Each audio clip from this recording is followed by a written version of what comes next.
Now, the next question is, and we get asked this a lot, just how do I troubleshoot my cameras? And we always say, okay, NDI analysis, NDI studio monitor, and your network switch.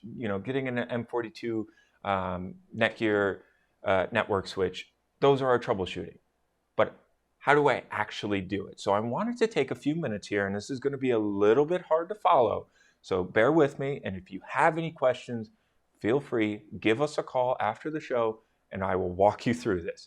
Now, for this specific example, what we're trying to say is a camera is, it's on your network, but it's on the wrong IP range. You can't access the camera, but it is connected to your network. Why can't you access the web GUI? And a good example of that is maybe the camera went to its fallback IP address, or maybe it's a house of worship and you're the new person doing the camera stuff and it's on a new network. How do I get the camera onto my new network? I don't know what the IP address was. I can't get into the web GUI. So we're going to kind of walk you through how you can see an IP address of a camera that is not on your current range, and then be able to put it on your current range to change the IP address to either DHCP, where it will automatically find its own IP address on your network's range, or setting it to a static IP or fixed IP address where it won't change no matter what. So the first thing that you're going to want to do is you're going to want to download NDI Tools onto your computer. Now, NDI Tools is a free program that you can get right from NDI's website, and there's a bunch of tools in there, but today we're going to be focusing on NDI Analysis. So with the camera connected to your network, you want to open up NDI Analysis, and you'll get a bunch of different prompts that you can do. And in this example, you want to select the prompt. You want to copy and paste the prompt, ndianalysis.exe/find. So you can see that in this bubble here.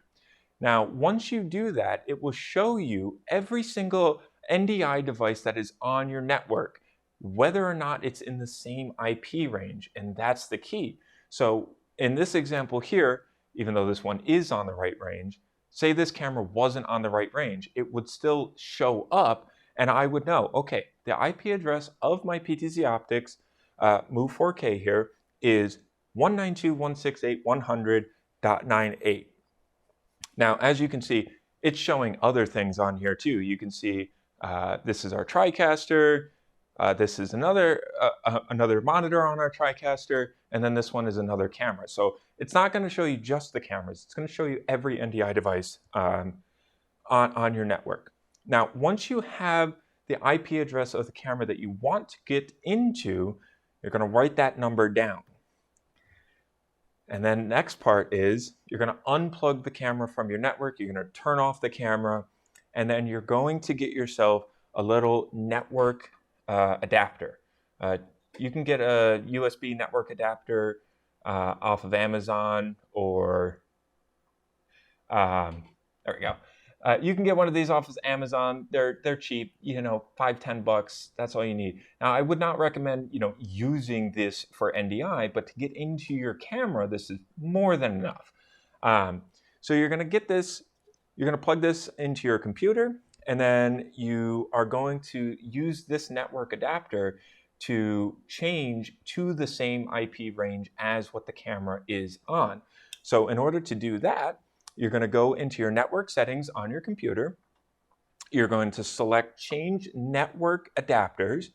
And then once you get to your network adapters, you'll see one that says, USB Ethernet or something. You don't want to, use your main IP connection ports or network adapters. You want to use this. So in case you mess anything up, you're only, messing up this cheap little network adapter. You're not risking damaging anything important. So anyway, you're going to right-click on the new USB network adapter, and then you're going to double-click on the TCP IPv4. And then once you double-click on that, you'll see that there's an IP range for your network adapter. And then all you have to do is make the network adapter be the same range as your camera. So in our example, it was 192.168.100.98. Now you don't want to make it the same exact IP address, because then they're going to be fighting for an IP for the same IP address. You want to just put it on the same range. So you can make it 192.168.100.100. It's on the same range, but now they can communicate. Once you do that, that's when you get, your Ethernet cable again, and you plug the Ethernet cable into the network adapter, and then you plug the other end of the Ethernet cable into your camera before you put the power on. If you put the power into the camera before the network port, it will again go to its default IP address, and then that could also cause a problem. So you want to put the network port into the camera before the power. Once you put the power into the camera, well, now you have your computer with a network adapter on the same range as the camera. So now you can go into your camera settings and change it to be whatever you want. If you want it to be a fixed IP address, which is what we did with our Move 4Ks, you set it to a fixed IP address. If you want to set it to DHCP, you change that setting to DHCP. And then the next time you turn your camera on and you put it onto your existing network, it will remember whatever setting you had. So now when you plug it into your M4250 and it's set to DHCP, it will find its own IP address automatically. Or if you already have an IP address that you want it to be on a certain range, it will be in that exact IP address. So this was definitely a little bit more in-depth, complicated if you want to say, and I wish that I could have done this live, but because we're live, I couldn't. So if you do have any questions about this, give us a call, 800-323-2325, and I will walk you through it. I'll come in here, sit at our computer, and I will literally go through all the steps with you. So do not be afraid to call and ask if you have questions about how do I get a different IP address on my camera.